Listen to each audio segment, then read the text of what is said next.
This AI is so mind-blowing that they answer your questions and your calls. I don't think people understand how good AI voice is. It sounds like a real person, and they're legitimately answering your questions, and I'm just like blown away. You can make anyone say anything instantly. You don't live in the same universes right now. It's so robust that every day I learn something. I mean, you can just do just about anything. It is going to change the world, and it will change some job positions, but hopefully we will never lose the reality of touch.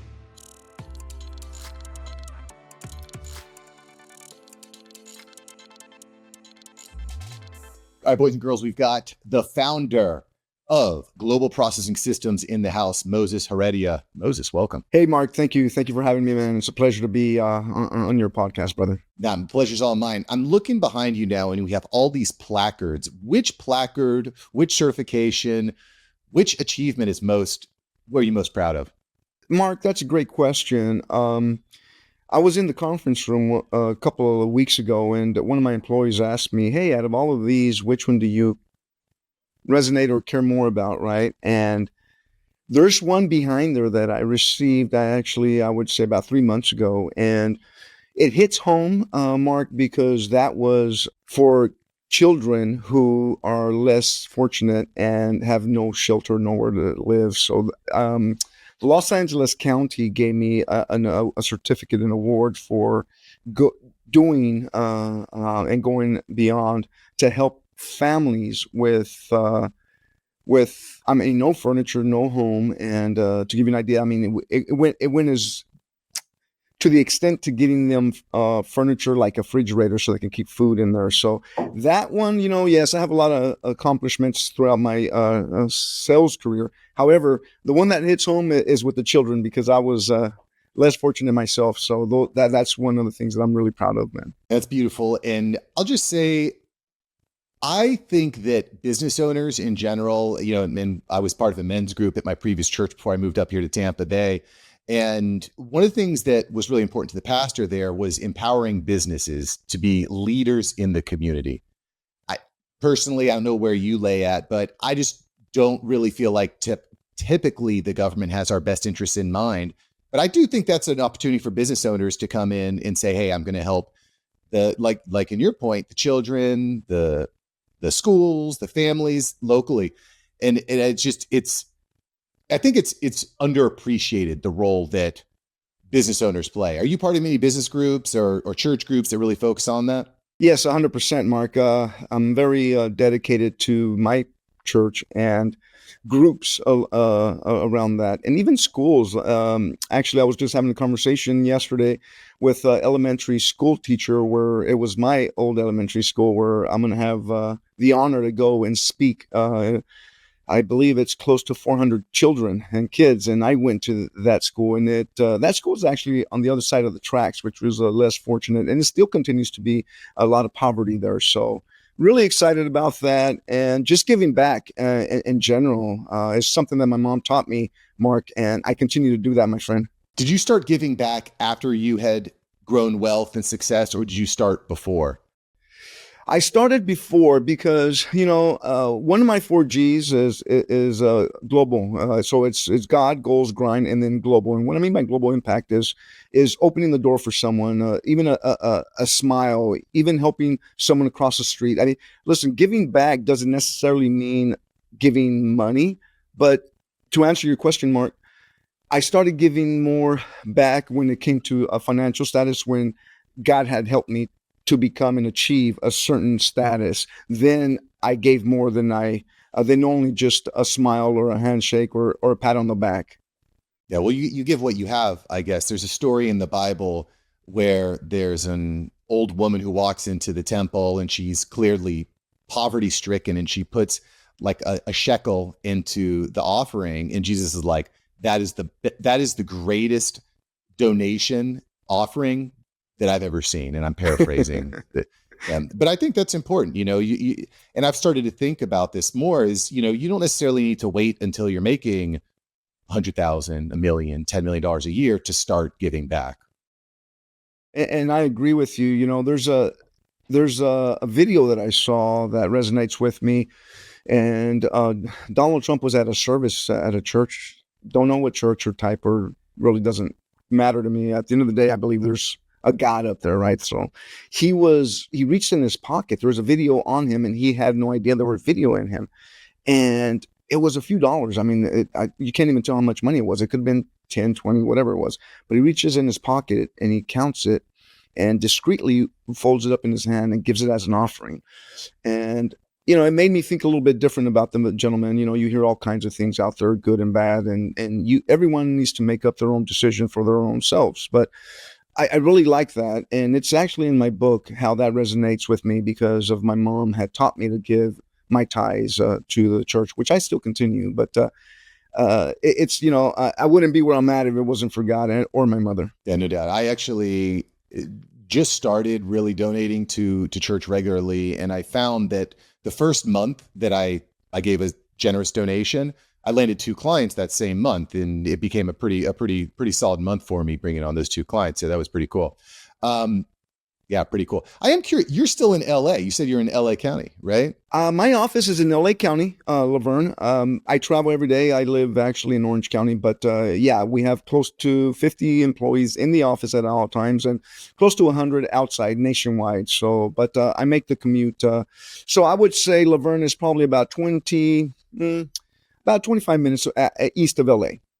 Is California still a good place to build a business? You see people like Patrick Bet-David moving his whole squad out, Daily Wire moving their whole squad out. Like, can you even make a business in LA now or in California? Mark, I'm just being really candid right now. I'm just laughing when you ask that question. I mean, it's probably crossed my mind about 20 times to get out of California. Listen, there's a way to still make business and do something in Los Angeles and California for the state, right? It's a little more difficult, I would say. And a lot of my friends have moved out of the state, Texas, Tennessee, Nevada. I mean, they're flocking out of here, but I'm still hanging on to it. I love one of the things, Mark, is I love California. I love the weather. I love the beach. I have my horses out here. It's just like I have so much it's just my friends, my community. It's really hard. And I tell you what, I mean, there's not a time that crosses my mind that I'm like, I got to get out of here. Taxes are killing me. And it's really difficult to work in California. I'm a delegate. I don't know if you know that, but I'm also a delegate for the Republican Party. So I'm really in tune and involved in making things better for the business owners. It's really tough out there, but listen, I'm fighting and I'm not giving up, Mark. I think that's great. And I mean, California should be fighting for people like you, for business owners like you to be in the state, because as you mentioned, the most impactful placard that you have was donation of time, money, energy to the children of the community, which that's the future right there, 100%, Mark. That's our future. The kids are our future. Those are the ones that are going to, we're handing over the torch and taking it to the next level. So I still remember when we're talking about children and that kind of stuff right now, Mark. I remember my teacher when I was in elementary school. They would say, Moses, you could be anything you want and become anyone you want, or just keep pushing, right?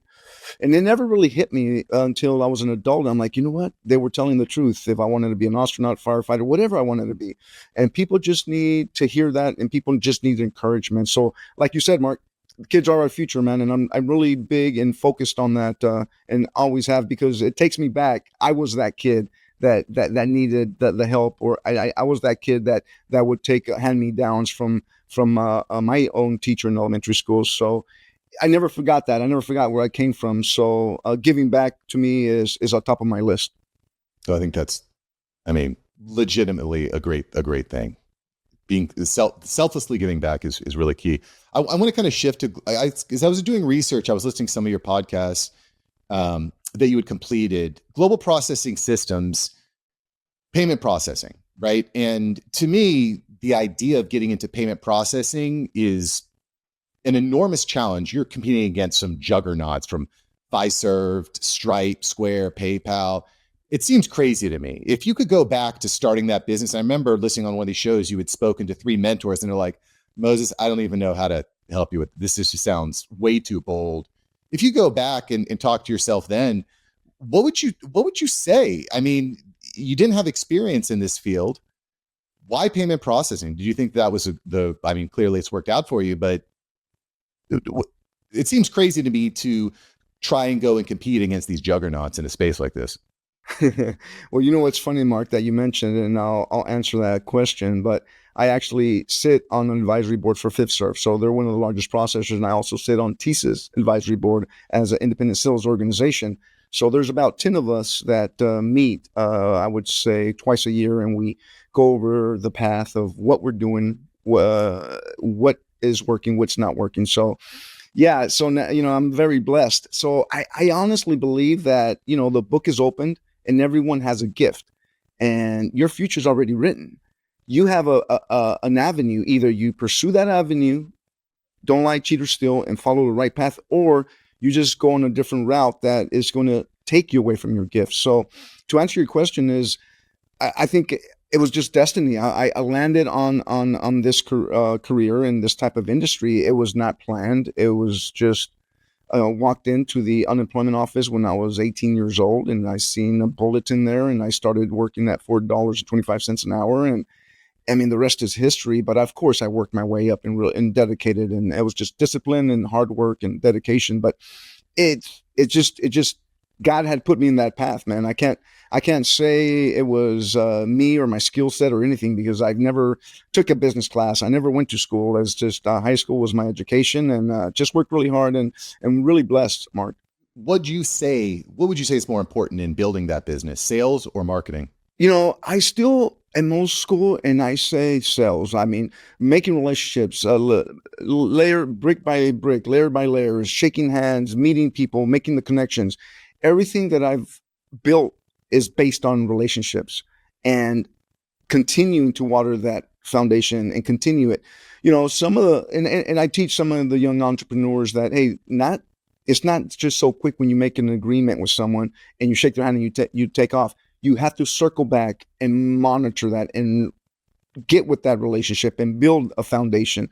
So, that's how I build my company. And that's what I encourage, Mark, to people is, yeah, marketing is important. Of course, continue to do that. However, is relationships to me is by key, the foundation of my success. That's fair. And I mean, I was looking at your website, and to me, I would assume it's a fairly large sales cycle. I mean, you've got partners with Amazon, Hilton, UPS, FedEx, Subway, KFC, Domino's, Shell. I would assume that's a pretty long sales cycle to go from, hey, it's nice to meet you, to we're going to be doing business together. Absolutely. And one of the things is once you already have a foundation and you've put in, I mean, I've been doing this now 30, I mean, I hate to say it, but it's going on 32 years. So my own company is 22 years. You established a reputation out there. You established the foundation of your company. So it came a long ways. It wasn't built overnight, Mark. It was a lot of steps and a lot of hard work. Once you establish yourself and you get the feather in your cap in the big names, of course, listen, at the end of the day, we don't discriminate. I mean, I have clients that have one employee, and it's themselves, the business owner, and they work from home. And let's say they're a plumber and they go out there and service houses or commercial buildings. So from the small client all the way to the hundreds of stores that they may have, we definitely have a product that we tailor to them depending on what type of business it is, in whatever industry it is. So we've just been really blessed, and I keep my ear to the ground all the time with my agents.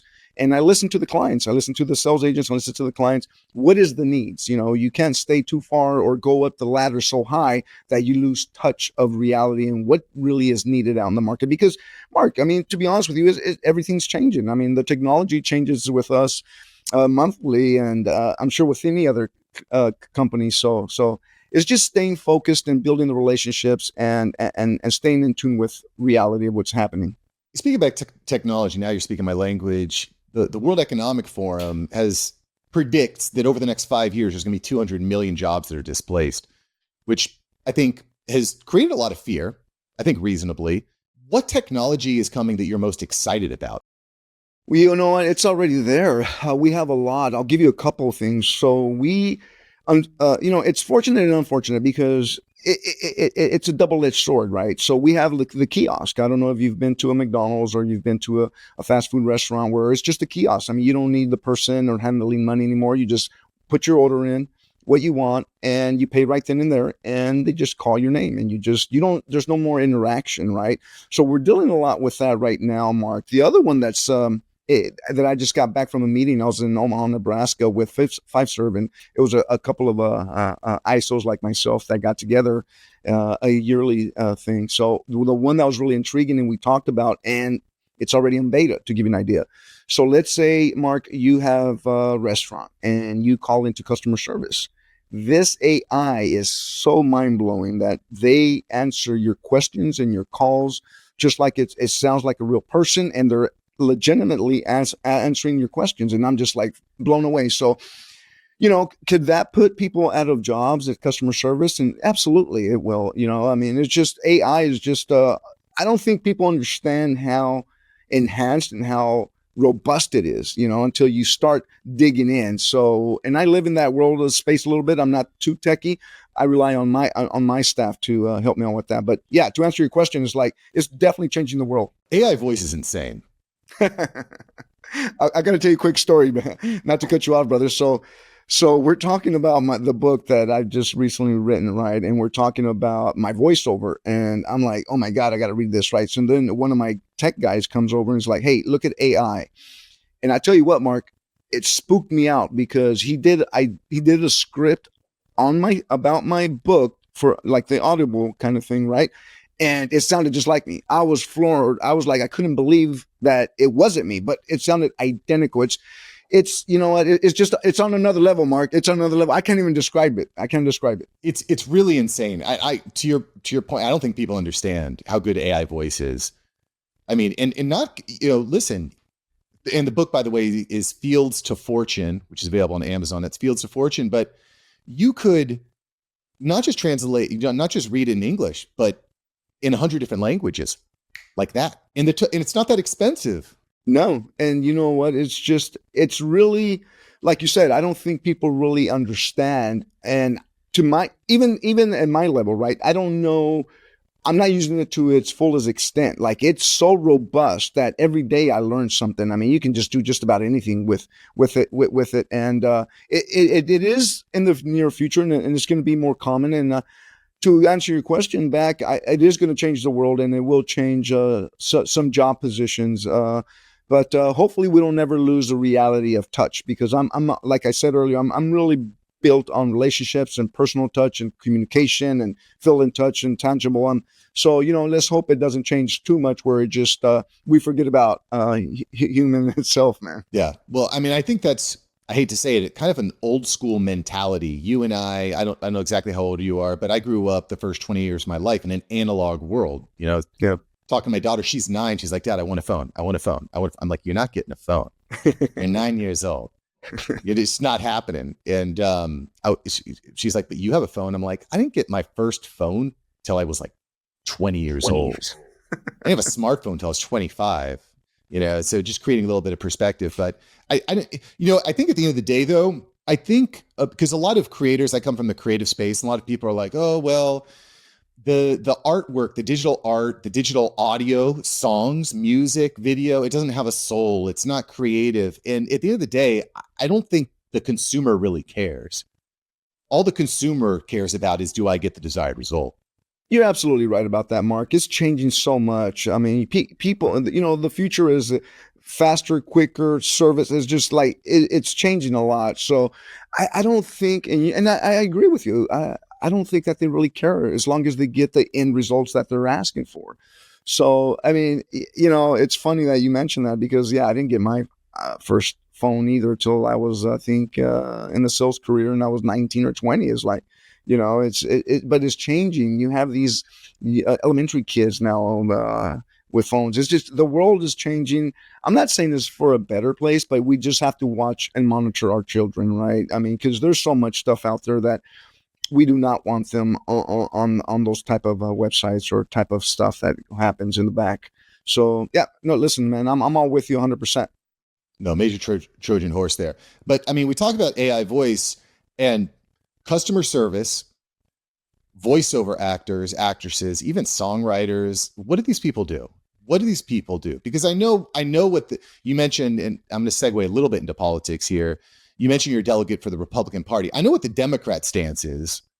We're just going to have the rich pay for all the people to sit at home, and we'll have some sort of UBI type thing. That's not really the Republican way. So what is the solution to this problem of mass displacement of jobs? You know what, Mark? It's it's not what it used to be back in the day. Listen, I was a Democrat. I remember the older days, right? And now it's like it's split so far apart, man. It's like so we're not even in tune, or we're not uniting, and it's sad to see that. Listen, there's things that I don't agree that some of my colleagues or in the political world say, right? But there has to be a happy medium point, and the problem right now is that we're so far off and so separated that everything it's before they even petition a bill, it's oh no, they haven't even heard the bill. They haven't even heard anything.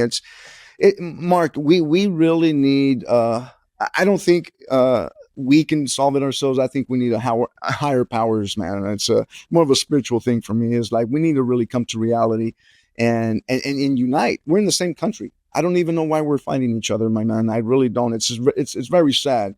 If we were to get together as a unit and with our own country, we could be so much powerful instead of fighting with each other. Well, I'll say, and I speak to a lot of people. I'm sure you do. Most people are going to, at least in my experience, are going to agree on the vast majority of things. It's just those small percentages. The problem, and this is, I think, another AI related problem. We talked about the AI problem of job displacement, but there's an AI problem with bots right now. We don't live in the same universes right now because my X feed, my Facebook feed, my Instagram feed is completely different from someone else's. And that gets magnified by AI creating fake news, fake content. You can make anyone say anything instantly. And in addition to that, you can have AI bots drive engagement to posts that are maybe not real or make you feel like everybody is saying one thing when it's really just one dude with a robot. So I don't know exactly how to solve that problem, but that to me seems like a significant problem with bringing the country back together. Yeah, it is. Mark, we're at the point where I second question myself and I fact check stuff. So now that I see something on the news or I see something on the feed, I'm like, well, let me see if this is real news, and I double check different outlets and ask around. Right now, Mark, we're living in the world that they don't give the full interview, right? They only give a snippet of what they want to attract, and they put it out there, and then it makes people think differently, like, oh, he's a bad guy. When in essence, they didn't hear the whole interview or the whole conversation. So like you said, my brother, it's we're living in a world that is a little different. So I find myself fact checking a lot of things, and I'm like, I love the saying from Ronald Reagan. I use it a lot. Trust but verify, and I use that daily now. Yeah, you have to. I mean, I got to say, just to hear the very fine people hoax repeated over and over. Just recent, Obama said it during the 2020. I was very disappointed in that because it's been clearly debunked. It's clearly not true that Trump said that Nazis are good people. He clearly didn't say that. So it's kind of it's actually very disappointing that that type of thing continues to get pushed. But I don't know. I do think that it does come actually back to the children, right? We have a major education problem. I was not expecting to go this way, but I just find this fascinating. You have only 1/3 of children can actually read to their grade level right now. 1/3 of American children can read to their grade level. What are their prospects moving forward in the AI world? It's not good. No. And you know what, Mark? We need our government. We need help with the education.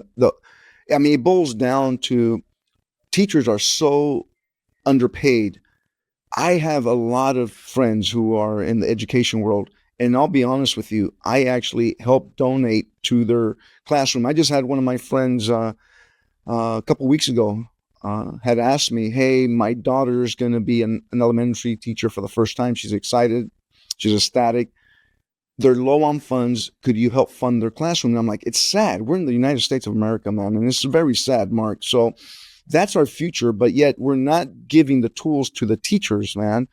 They don't have the fundamentals. They don't have the right tools to help the children, and that's our future. So it boils down that we just really need to anchor down and figure out and focus on our future and the kids. The kids is everything for me, man, because I was there. Like, some schools don't have the funding for computers, for iPads, and that's where I step in a little bit and help where I can. So it's that. So listen, I mean, yeah, to get back to your point, like, some kids can't even read. Is like, listen, the teachers are so overwhelmed and so much stuff that is going on that they don't have the time in a one-on-one basis, and especially if they're from poverty, right? They can't afford a tutor. The parents cannot afford someone to come in and start tutoring the children, and they just pass them on. I mean, there's so many that they just pass them on like a herd, just like keep going, and they get promoted when they're not even having the basics or the fundamentals. Mark, it's we need to circle back, and it's a thing that we need to get the government involved, and we need to take a look at our educators and our teachers out there, because they're so overlooked and so underpaid, my friend. Yeah. Well, listen, my wife's a teacher, so I understand. I understand. And get this, we recently moved, so she had to break down her whole classroom. She has all of her stuff. She's paid $300 a year, in a government stipend to like buy supplies and stuff. It is taking up half of our garage. Half of our garage is just stuff that she's accumulated over the years, and we're moving this. We had to get a separate giant U-Haul trailer. I loaded that thing up box by box to get all the stuff here. It's just absurd, because she doesn't have enough supplies in the classroom to actually handle what she has to do. And which, by the way, in every class, standard, there's going to be a standard deviation of students, right? And it only takes one student, maybe two, to stop the entire class from being productive and getting the language that they need, or the literacy that they need. What role do you think AI is going to play in education of our students over the next 5 years?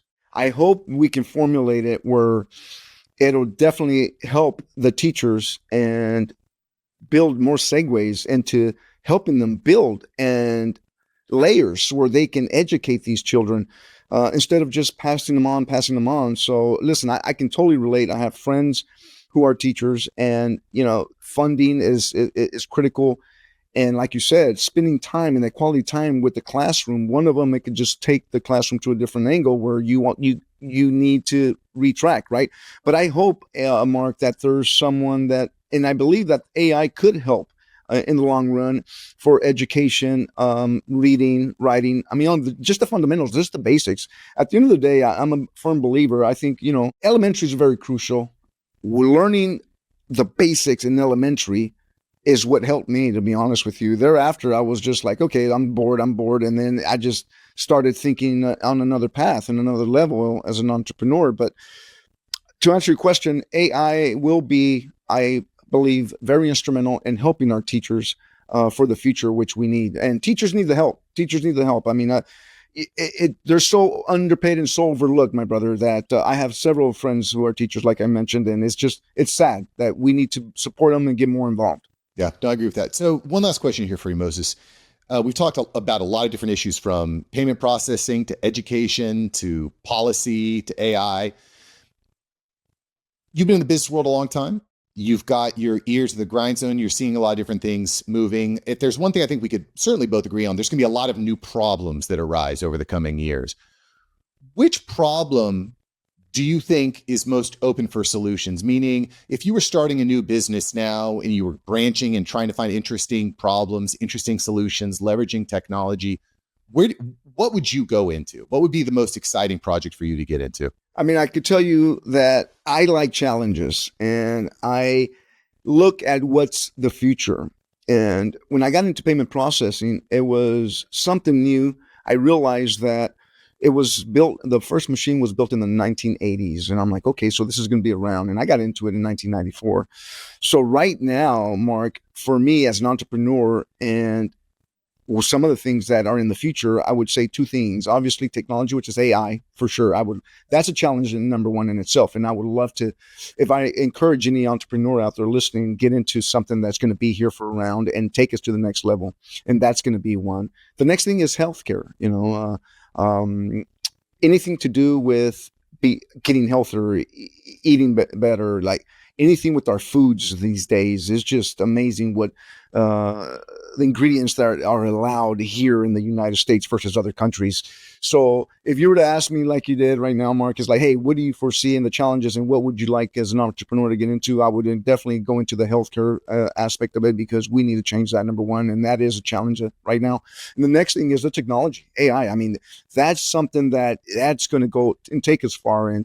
We're so not even at the tip right now. We're just scratching the surface. We're not even in there yet, but it's going in that direction. Love that. Love that. And maybe even combining the two. There's a guy who invented an AI app where you just take a picture of what you're about to eat and it gives you all the nutritional facts. He's making 20 million in annual recurring revenue right now, which is just insane. Insane. I didn't hear about that one, but that sounds awesome, man. That's it. Awesome. It's so simple because who wants to go in and calorie count? You don't want to do that. But if you can just take a quick picture with your phone and then it tells you what you're about to eat, it's about 85 to 80% accurate. That's good enough for me, man.